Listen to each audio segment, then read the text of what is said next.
Büyük Tanrı Teala adı bilen Selim'e bilgileri oluyorum. İmol başlayacak ki benim ötün geçenim nəhili təhsilat bölümünde, ders bölümünde nerelerde işlendim. Şayet bazıları dostlar kişi bilirler Facebook arkalı videomuzu veya hem website arkalı izleyen olsalar, beni tanıyan olsalar veya hem bazıları tanımayan olsalar. Şayet dostlarım olsa, kum kardeşlerim olsa, hem sınıflarım olsa. Eğer bir kelte tanıştıracak olsam, Selim'e bilgileri oluyor. Geçen yıl jurnalizm fakülte Belx puantundan farıq oldum. Jurnalizm puanzayında eğer doğru şumarasını bilemiyorum, yani ne kadar şagird vardır. 750.000 şagirdlerim arasında ve danışıcı müessiselerim arasında yeke tek Türkmen qızı olup ben farıq oldum. Buna iftihar ediyorum, köp güveniyorum özüme yani ve de bazı ustadlarımız vardı, bazı dostlarımız vardı ki beni teşvik eden için köp hoş buldum. Yöne görəysəm jurnalizm bana oğul vaxtlarında köp qiyməti. Bu Türkmen qızı olup konkur imtihanını geçirenden olsam jurnalizme kamyap olduğumu köp narahattım. Hatta ben yani yadımda var ki ağlattım. Çünkü bu Türkmen qızı olup Afganistan'da büyümek, başka milliyetlerin arasında tə'ne vererler ya da sana bir qiyinçilik mesela müşkiller tapıp bilerler. Ya hatta öz kumun ya da bazıları qiyim olup biler bir Türkmen qız kameranın ağzına çıkıp geplemek, ya mayke eline alıp bir haber konuşamak, haber barada bir zat yazmak, intikad etmek, köp qiyim oldular. Yine köp men bugün hoş ki, ne tanha ki jurnalizm puanzayından farıq oldum. Təhsilat ali üçün daşarı yurda desparıyorum, ta ki masteri bölümünde de ve elbette jurnalizmde men təhsilatlarımı ve öz derslerimi tükettim. Bir Türkmen qızı olup haber bölümünde işlemek, habernegarlık etmek köp qiyindir. Men yani bar Türkmen qızları, Türkmen ayallar ki onlar bana bir olgu olubdular ta ki men enerji yapsam. Doğrudan hemişe bir yeke yalnız işleme köp sana qiyin olub biliyor. Yani eğer yanımda biri dursa, şana ve şana sana giste veya hem müstakim ya gayri müstakim sen bilen yardım etseler, telefon arkalı, SMS arkalı sana bir hili enerji verseler, vakan ki özünü güçlü hissedip biliyor ekenim. Men bana inanıyorum ki men yana Türkmen veya hem başka öten geçendekiler jurnalizm okuyun veya hem en azından yeki jurnalizmde kuantun okuyun qızlar yani köp qızlar vardır. Şöyle sizlerin ailemizde vardır, sizlerin hemsaylarımızda vardır, sizin obanızda vardır.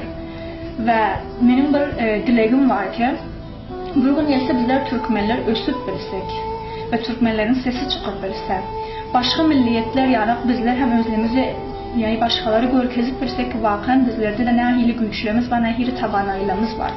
Bizler hem ders okuyup biliyoruz, bizler hem işler biliyoruz, bizler hem özlemimizi gösterip biliyoruz. Yani eğer familler qızların yanında dursa, dostları Türkmen qızlarının kaptalında durup onlara bir enerji verse, atalar, ineler nengu namus etmesinler ki bizim qızlarımız mektebe gitmesin veya hem okul okumasınlar. Yanımda dursunlar, teşvik etsinler ve ben buna inanıyorum ki eğer bizlerin bir isteğimiz varsa ve eğer bizim ailemiz, familimiz arkamızda durup yanımızda durup bizler bilen ağlar gitseler, istediğimiz yani bizler öz hayatımızda yaşap ve kamyap olabiliriz. Ve buna umid var ki men bu iqdamı ki başlattım jurnalizm okumak için ve bir jurnalist olmak için bunu bu yerde tükettirmiyor.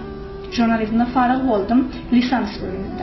Masterliği okuyacak ve eğer Xuda bana yardımcı olsa ve eğer bana bir yol açıpsa doktora bölümüne çerleyimin piş gidecek ve hemişe Türkmenlerin hak hukuku için, Türkmenlerin sesini yükseltmek için ve hemişe bu talaşı edip yürür. Ve sizlerden yine isteğim var ki sizlerin ailenizde hatmen bir zeki ders okuyacak ve köpür ağla gidip bilecek tamamen qızlar vardır. Hemişe yanında durun ve onları ağla getirmek için yardım edin. Yani eğer bizlerin düşünsek hiçbir adam qiyinçilik çekmeden kamyap olup bilmiyor. Eğer qız olsan, eğer erkek olsan, eğer Türkmen, Özbek, Tacik, Hazara, haysi milliyetten olsan ve dünyanın her yerinde olacak olsan ve yaşayan olsan hatta bir qiyinçilikler geçirmeksin.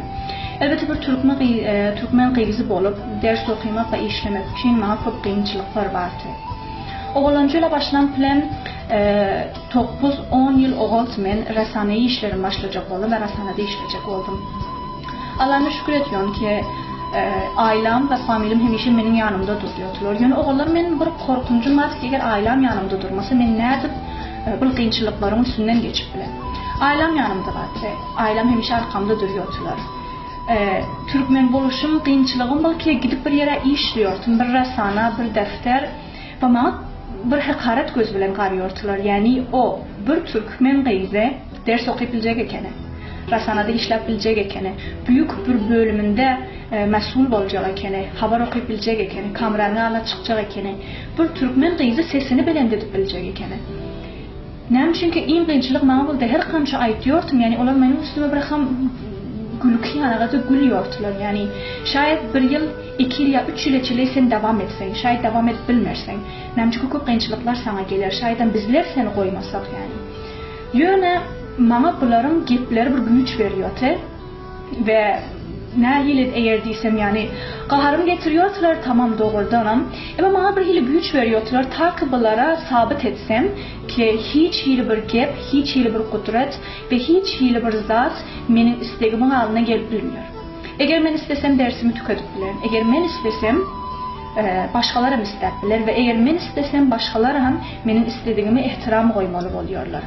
Və şo oldu ki, həzr mən bir şəxsi dəftərdə irtibatat bölümünün məsulü Şomal bölümü, Afganistanın Şomal bölümündə işliyor. Və şu pilləcələr bizlərin dəftərimizdə, şu Şomal dəftər bölümündə 800 kişiyə yaxında işleyen adamlar var ve 800 kişinin içinde tek bir Türkmen qeyzi. Men ve şu pilləcələr bana çok inandırıyorlar. Türkmen olduğum için yönümün çok hoş men ve bu bana bir güç veriyor ki Türkmen olduğum için elbette hem benim işimden razı, beni söylüyorlar ve benim ailem beni yaxşı görüyor. Ve en yaxşı bana güç veren zat nəmə? Men başqalara bir misal verecek oluyorum. Men başqalara bir misal verip başqaların bir yolunu açıp bilecek oluyorum. Ve bunu hoş bulan ki eğer bu videonu izleyenler hem başka dostlar bilen bu videonu ve kalkınmış video sayfasındaki paylaşan videoları dostlar bilen paylaşsın. Ve son sözlerimde bir köp tüy sürekli minnettarçılık bildirmek istiyorum. Bir kalkınç isteyeceğine yola Tayland kişiler için Türkmenlerin sesini bu isteyec arkalı dünya veya hem başka halklara ve milletlere eşittirmek için. Elbette bizleri unutmanlar, kalkınç isteyeceğine follower, like'larını ve postlarını comment vermekler için elbette bizim YouTube'umuz vardır, Kalkınıcı Stage'in ve şöyle Facebook vardır ve website'ımız vardır. Ve buna inanıyorum ki sizler internetten istifade ediyorsanız bizden pejlerimizi like edin, videolarımızı izleyin ve yine hem başka dostlarınızla paylaşın. Benim tüm sürekli sizlerden minnettarçılık bildiriyorum.